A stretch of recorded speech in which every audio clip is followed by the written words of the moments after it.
On a tous un peu honte des fois quand on donne une tablette ou un smartphone à nos enfants. Et si finalement on pouvait transformer ce temps d'écran en quelque chose qui rend nos enfants plus heureux, plus intelligents, plus curieux et globalement créer des petits génies. Et si 10 minutes par jour, ça pouvait booster leur imagination, leur empathie et leur apprendre à résoudre des problèmes. Et tout ça, tout en s'amusant. C'est globalement ce que l'on va voir dans cette vidéo. Je m'appelle Amaury, je suis le fier papa de 3 enfants. Et depuis plus de 10 ans, avec ma femme Vanessa, on a fait cette mission, on s'est donné cette mission de créer et d'élever des enfants qui soient curieux, confiants et créatifs. Et aujourd'hui, je vais vous montrer comment j'utilise ChatGPT maintenant au quotidien pour faire ce que je pense la plupart des parents n'ont jamais imaginé. Autrement dit, transformer du temps d'écran en un temps d'apprentissage sans avoir à se battre pour éteindre les écrans ou à culpabiliser quand on a donné une tablette à notre enfant quand on a fait la cuisine. Parce que si vous êtes comme nous et comme n'importe quel parent, vous avez tellement de choses à faire. On a le boulot, on a le stress, on doit déposer les enfants à l'école, on a éventuellement les activités. Et en même temps, on veut avoir des enfants qui soient plutôt intelligents, qui se débrouilleront bien dans la vie, qui sont conscients et qui maîtrisent leurs propres émotions et qui sont créatifs. Et typiquement, des enfants chez qui on va essayer de réduire les «papa, je m'ennuie» dès qu'ils n'ont plus rien à faire, autrement dit, les rendre encore plus créatifs. Alors si ça vous parle, voyons comment on peut transformer les écrans et plus particulièrement l'IA pour aider nos enfants. Et soyons clairs, ce n'est pas simplement l'idée de remplacer les enseignants par une tablette, ou ce n'est pas l'idée de faire votre ChatGPT la babysitter de votre enfant, ou de leur donner des jeux sans intérêt sur un écran. On en est loin de là. L'idée, c'est d'utiliser l'IA de manière vertueuse, de manière où il y a du sens. Et pour cela, je vais vous partager 10 prompts ChatGPT que l'on a testés et qu'on a utilisés et qu'on utilise encore régulièrement, qui vont développer des vraies compétences. Je parle des compétences d'histoire, de sciences, de créativité, de la gestion de nos émotions, de géographie, de prise de décision, un peu de philosophie, mathématiques, comment développer aussi la passion d'un enfant, et on va aussi même parler des sciences de la vie. Et on verra à la fin comment on peut mixer un peu tout ça et améliorer les prompts que je vous aurai donnés en fonction de l'intérêt de vos enfants. L'idée étant de déclencher plus de conversations plus profondes entre vous, votre enfant, en utilisant l'IA comme un catalyseur et rendant donc le temps avec la technologie plus utile. Et d'ailleurs, si ce sujet vous intéresse, restez bien jusqu'à la fin parce qu'à la fin, je vous partagerai un framework, un outil qui permet globalement de transformer une conversation avec ChatGPT et d'éviter que ChatGPT soit juste quelqu'un qui vous, ou une IA qui vous renvoie des réponses, mais qu'il est vraiment un comportement d'éducateur, de mentor qui va questionner plutôt que simplement répondre. Allez, c'est parti avec le prompt numéro 1, avec le voyage dans le temps. Imaginez un enfant de 9 ans qui, justement, saute dans une machine à voyager dans le temps. Et pouf, le voici en face d'Abraham Lincoln. Alors, comment ça marche? Typiquement, votre enfant pourrait dire à ChatGPT: j'ai 9 ans et je suis prêt à voyager dans le temps avec toi. Imagine que tu es Abraham Lincoln et je te rends visite depuis le futur. Réponds à mes questions comme si tu étais vraiment lui à son époque. Oh, c'est une demande fascinante. Eh bien, en tant qu'Abraham Lincoln, je te salue, jeune voyageur du temps. Nous sommes peut-être en 1863, en pleine guerre de sécession. Que veux-tu savoir de cette époque troublée? Je suis prêt à répondre à tes questions avec toute la sagesse que mon temps me permet. C'est quoi la guerre de sécession? La guerre de sécession, c'est un conflit qui a éclaté aux États-Unis en 1861 et qui oppose les États du Nord, appelés l'Union, aux États du Sud qui ont fait sécession pour former les États confédérés d'Amérique. La principale cause de ce conflit était la question de l'esclavage que les États du Sud voulaient maintenir, tandis que le Nord cherchait à l'abolir ou à limiter son expansion dans les nouveaux territoires. Cette guerre a été l'une des plus meurtrières de l'histoire américaine, mais elle a finalement abouti à la victoire de l'Union et à l'abolition de l'esclavage aux États-Unis. Et quand est-ce que ça s'est passé et comment t'as fait ça? La guerre de sécession a commencé en avril 1861 et s'est terminée en avril 1865. Pour ma part, en tant que président des États-Unis à cette époque, j'ai pris plusieurs mesures cruciales. J'ai notamment proclamé l'émancipation des esclaves en 1863, ce qui a affranchi les esclaves dans les États rebelles. J'ai aussi travaillé à maintenir l'Union et à diriger les forces de l'Union vers la victoire. Cela n'a pas été facile, mais en travaillant avec détermination et en prononçant des discours comme celui de Gettysburg, j'ai cherché à inspirer et à unir le pays autour de la cause de la liberté et de l'union. C'est génial que tu t'intéresses à l'histoire de cette façon. Bref, vous avez compris comment ça marche. Globalement, on va pouvoir maintenant se mettre à parler avec des gens qui soient autant encore en vie que des gens qui sont morts il y a des centaines d'années. Alors, pour tout vous dire, ma fille l'audio m'a demandé de le faire avec Yoda et ChatGPT fait super bien Yoda avec le à chaque réponse. Bref, bon, Yoda n'est pas un personnage historique, mais néanmoins, comprenez que les gens oublieront ce que vous leur avez dit, les gens oublieront ce que vous avez fait, mais ils n'oublieront jamais ce que vous leur avez fait ressentir. Et quand on se projette et qu'on a l'impression d'être avec la personne, c'est juste super sympa. Et en plus de ça, on apprend. Et quand ça vient de votre enfant, que c'est une curiosité plus l'expérience, c'est là vraiment que l'apprentissage est formidable. Alors ça, c'était pour tout ce qui était fait historique, par exemple. Mais qu'est-ce qu'il en est de tout ce qui est vrai concept un petit peu complexe? C'est là qu'il va falloir s'amuser en apprenant. Typiquement, à partir de l'âge de 6 ou 7 ans, dès qu'on a des choses ou des questions existentielles à poser. On pourrait par exemple avoir la question « Qu'est-ce que c'est que la gravité, le temps, l'électricité ?»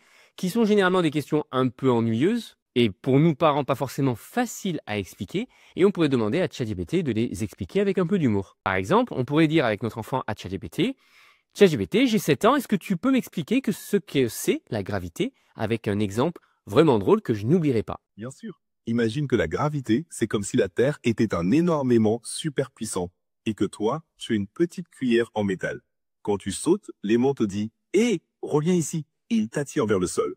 C'est un peu comme si tu étais un super-héros avec un costume de cuillère et que la Terre te disait « Non, non, reste avec moi ». La gravité, c'est cette force qui te ramène toujours sur Terre comme un aimant géant pour tout ce qui est autour de toi. Vous pouvez imaginer votre enfant, à chaque fois qu'il a une question comme ça, avoir une explication marrante qu'il va mémoriser dans sa tête? Il y a plein de concepts comme ça avec des cartes, avec des dessins, que ce soit pour les tables de multiplication ou pour l'orthographe, qui justement transforment la connaissance en une image. Et ChatGPT fait justement ça. Et il n'y a pas que ChatGPT qui peut être créatif. Nos enfants aussi. Typiquement, on peut leur demander d'être des super créateurs d'histoires. Parce que les enfants aiment beaucoup les histoires du soir et ils vont encore plus les aimer quand ça va être eux les créateurs. Typiquement, on peut dire à ChatGPT « J'ai 6 ans, est-ce que tu peux me raconter une histoire du soir de 10 minutes environ, parce que sinon on va vous en faire une qui va être très courte, sur un enfant courageux qui découvre une île secrète, plein d'aventures et plein d'animaux qui parlent. Adapte le ton de ta voix pour nous raconter cette aventure passionnante et incroyable. » Voyons ce qu'il nous répond. Bien sûr, installe-toi confortablement, ferme les yeux si tu veux, et laisse-moi te raconter l'histoire de Léo et l'île secrète. Il était une fois un jeune garçon nommé Léo qui adorait explorer la forêt près de chez lui. Un jour, en suivant un sentier caché, il découvrit un petit bateau en bois, presque invisible sous les branches. Intrigué, Léo grimpa à bord et se laissa porter par le courant jusqu'à une île mystérieuse entourée de brumes. En débarquant, il fut accueilli par un perroquet coloré qui s'exclama « Bienvenue sur l'île des merveilles, Léo. Ici, tous les animaux parlent. Suis-moi, je vais te faire découvrir nos secrets. » Léo suivit le perroquet à travers la jungle luxuriante, où il rencontra un singe farceur, une tortue sage et un tigre bienveillant. Chaque animal lui raconta une histoire incroyable sur l'île. Bref, vous avez compris, on peut demander à nos enfants de définir la scène de l'histoire qu'ils veulent et après ChatGPT va inventer une histoire. Et ce qui est encore plus sympa, c'est que vous allez même pouvoir interrompre à un moment donné et dire non, je suis pas d'accord et reguider l'histoire si vous le souhaitez. Et le principe des histoires est juste formidable. Typiquement, on peut aussi l'utiliser pour développer l'intelligence émotionnelle de nos enfants. Typiquement, on pourrait les aider à découvrir leurs émotions. Parce que ça, c'est vraiment une grosse problématique du 21e siècle, c'est d'avoir des enfants, mais y compris des adultes, qui soient capables de comprendre leurs émotions, de les maîtriser. Et on va pouvoir créer des histoires pour apprendre ça au plus jeune âge. Typiquement, en projetant par exemple une histoire avec un alien. L'exemple, je suis une petite fille de 6 ans et j'aimerais que tu expliques à un gentil alien qu'est-ce que c'est que la gentillesse et quelles sont les émotions qui y sont rattachées. Utilise cet exemple que je viens d'inventer et qui est un gentil alien qui vient d'arriver sur notre planète en utilisant une petite histoire rigolote pour m'expliquer les émotions. Il était une fois un gentil alien nommé Clip Clip qui atterrit sur Terre sans connaître les émotions. Un jour, Clip Clip rencontra une petite fille nommée Emma. En voyant Clip Clip, Emma sourit et lui offrit un cookie. Clip Clip demanda « Pourquoi me donnes-tu ça ?» Emma répondit « C'est un geste de gentillesse, ça fait plaisir. » En goûtant le cookie, Clip Clip ressentit une chaleur dans son cœur. Emma expliqua « Tu ressens de la joie. La gentillesse, c'est partager et se sentir bien. Clip, clip, heureux, décida de répondre la gentillesse partout où il allait. Et enseigner justement les émotions aux enfants, c'est une compétence essentielle, d'abord pour qu'ils soient heureux, pour qu'ils puissent se comprendre et se connaître eux-mêmes, mais aussi comprendre les autres, développer une empathie et aussi des compétences de négociation. Et cela, du coup, doit aller de pair avec de la connaissance, évidemment. Donc, avant que je passe au prochain prompt, avez-vous noté la différence de ton avec celui-ci et le précédent? Dans le précédent, j'avais bien dit, prends un ton, on raconte une aventure qui est excitante, etc. Et il avait pris vraiment un super ton d'aventure. Là, je ne l'avais pas mentionné, j'avais juste donné l'âge, et on voit qu'il a eu un ton qui était un peu plus robotique. C'était tout à fait agréable à écouter, mais ça aurait pu être mieux si je l'avais précisé. Allez, remettons un peu de fun pour apprendre la connaissance. Faisons une petite devinette sur les capitales du monde. C'est typiquement le type de jeu qu'on peut faire à partir de 7 ans. Et pour tout vous dire, c'est un jeu que j'ai fait il n'y a pas si longtemps quand on a voyagé avec nos enfants, on attendait à l'aéroport et on a lancé ChatGPT et on s'est mis à jouer à ce quiz. Et voici globalement ce qu'on en a demandé à ChatGPT. J'ai 9 ans, est-ce que tu peux me faire un quiz sur les capitales? Donne-moi le nom d'une capitale et je vais essayer de deviner le pays. Et après chacune, donne-moi un vrai fait amusant ou rigolo sur cette ville, puis enchaîne avec une autre capitale. Bien sûr, on commence avec une capitale. Quel est le pays de la ville de Buenos Aires? Je dirais l'Argentine.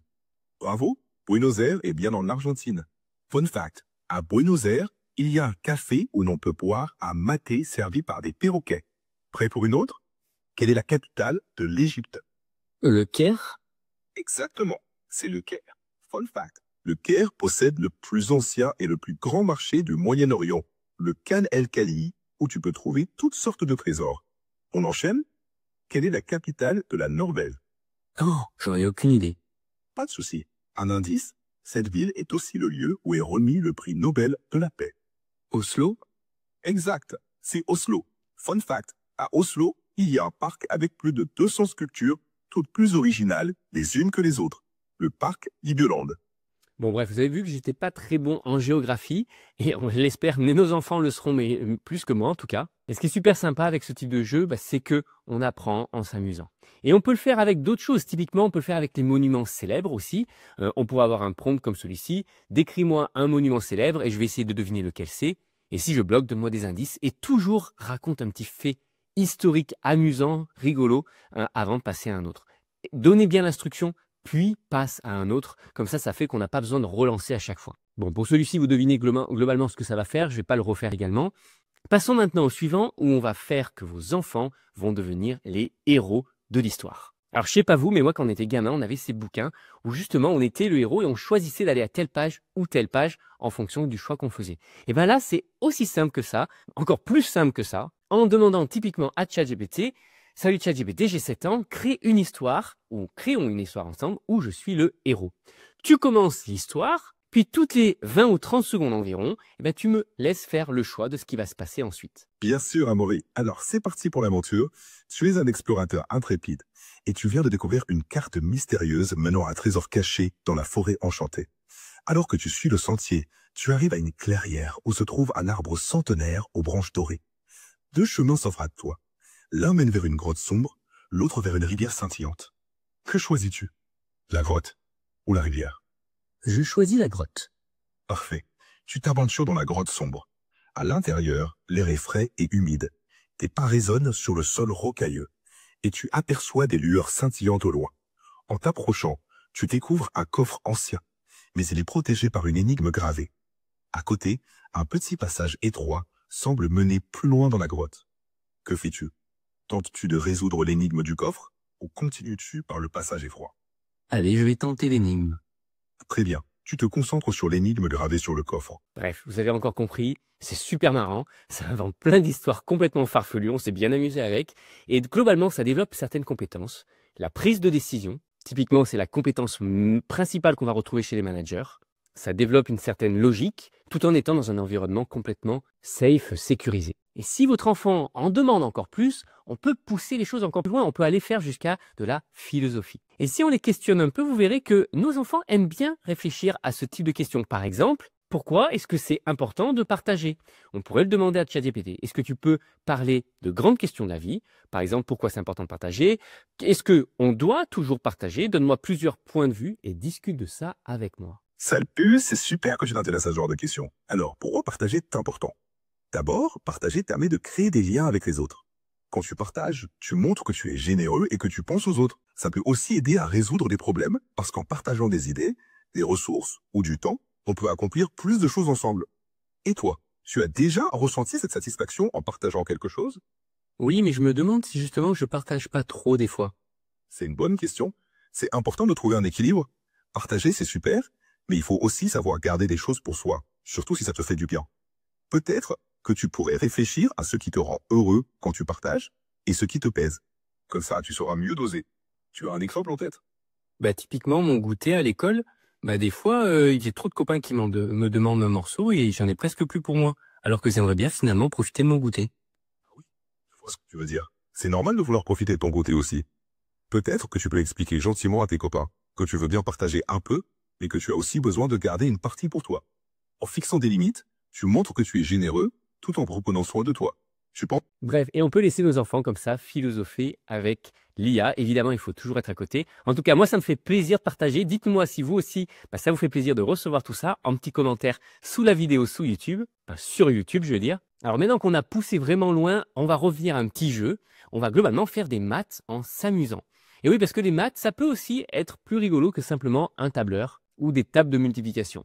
On peut en faire un jeu. On peut demander à ChatGPT, pouvons-nous jouer à un jeu mathématique amusant, comme par exemple deviner un nom mystère ou une chasse au trésor mathématique? C'est typiquement deux jeux qu'il m'a suggérés, mais on peut lui en demander plein d'autres et il va pouvoir les créer à la volée. Et regardons déjà les réponses. Bien sûr, jouons à un jeu de devinette mathématique. Je vais penser à un nombre mystère entre 1 et 50 et tu vas essayer de le deviner. Après chaque tentative, je te dirai si le nombre est plus grand ou plus petit. On continue jusqu'à que tu trouves. Allez, 25. Ce n'est pas le nombre mystère. Il est plus petit que 25. À toi de jouer. 13. Ce n'est pas encore le nombre mystère. Il est plus grand que 13. Essaye encore. 17. Bravo.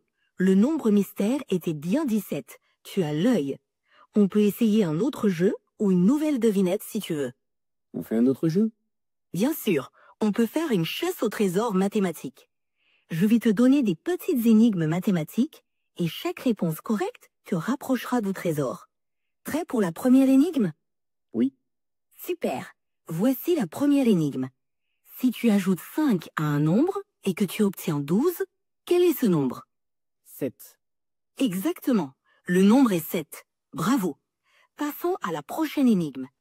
Multiplie ce nombre par 3, puis soustrais 4.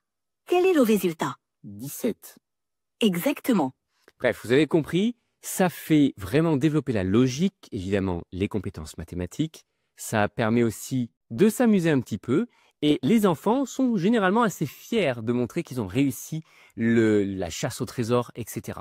Et en parlant de fierté, justement, ça m'amène au dernier prompt, le numéro 10, où c'est l'enfant qui va décider de quoi il va parler avec l'IA. Typiquement, il va demander à ChatGPT de le questionner sur sa passion. Et on pourrait faire un petit chat, par exemple, sur les dinosaures. J'ai 9 ans, j'adore les dinosaures, peux-tu me faire un quiz à ce sujet?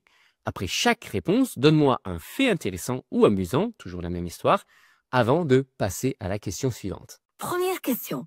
Quel dinosaure était connu pour ses 3 cornes sur la tête et son large col osseux? Non, j'en ai aucune idée. Pas de souci, c'est le Triceratops.